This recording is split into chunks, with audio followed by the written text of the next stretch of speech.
السلام عليكم ورحمة الله وبركاته. معاكم فاتن يوسف من روتين المنزل المصري.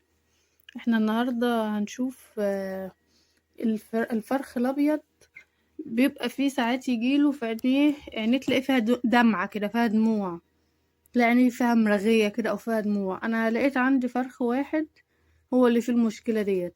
تعالوا هوريهولكم مع بعض كده نشوفه بيبقى شكله عامل ازاي وهوريكم نعالجه ازاي. بسم الله الرحمن الرحيم. بص الفرخة يعني عاملة ازاي، يعني تحس ان هي ورمة. هنشوف الناحية التانية كده.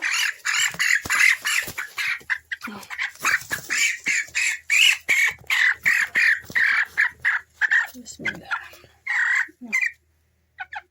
يعني مع بعضنا اهي، دي يعتبر العين دي قافلة اهي، مرغية ازاي، فيها رغاوي باين عليها خالص.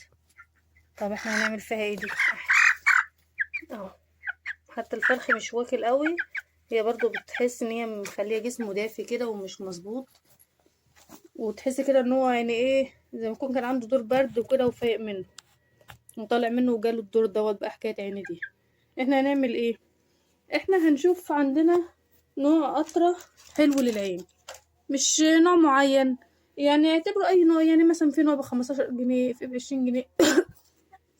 لو انت عندك نوع عادي، اي نوع عندك قطرة للعين، هنبتدي ان احنا نمسك العين الفرخ وننقط له نقطة واحدة في العين اللي تعباه. هو عنده العينين، هننقط له في عينين الاتنين، من هنا نقطة ومن هنا نقطة، وهنسيبه حوالي قولي نص ساعة كده. هنسيبه يجي نص ساعة كده، نسيبه شوية وبعدها يكون عينيه هديت شوية. هنروح جايبين مرهم تراميسين. مرهم التراميسين دوت اللي هو زي ده كده، مرهم تراميسين اللي هو بتاع العين العادي ده، هندهنله بيه في عينه، على الورم اللي حوالين عينه كده، حوالين عينه كده. واروح حاطله حته بسيطه كده خالص بحيث ان احنا مش نغرقها هوا، هي تشيل الالتهاب وكل حاجه. نعملها له مرتين في اليوم، مره الصبح ومره اخر النهار. انا لسه النهارده لسه ما عملتلوش اي حاجه. هو الفرخ انا لقيته كده، انا لقيت الدمعه دي في عينه امبارح. بس انا كنت مسافره وجيت بقى يعني النهار تاني يوم لقيت بقى يعني زادت. فطبعا احنا دلوقتي انا صورته لكم عشان اوريه لكم، وهنشوف انا هعمله، وبكره ان شاء الله اصور لكم الفرخ ويبان عنده ايه، يشوفوا ازاي. يعني انا مثلا عندي نوع القطره دي بالصدفه، دي اللي عندي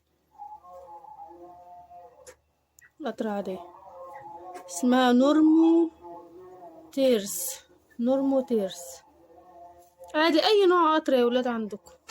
انا مش عارفه العلبه دي بكام بصراحه، بس هي كانت عندنا، فانا هحط منها للفرخ وبعدها بنص ساعه هدهنله المرة، وهنشوف الفرخ معانا هيبقى شكله بعد كده عامل ازاي. ان شاء الله يكون علاج كويس ليه ويتشفى كده ويشوف وياكل كويس.